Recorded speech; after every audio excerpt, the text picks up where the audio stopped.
To accomplish a factory reset, power up the AudioFetch, being sure that nothing more than the AudioFetch power cable is plugged in. Wait until the green light starts flashing next to the red light. And then you're going to plug and unplug the Ethernet cable 3 times.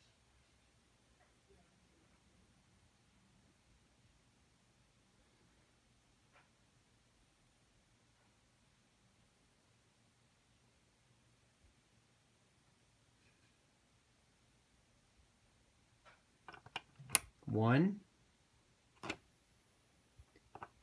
2,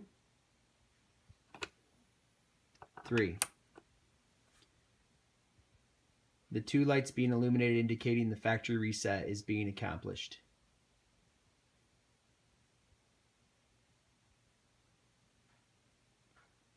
Now the device has been factory reset.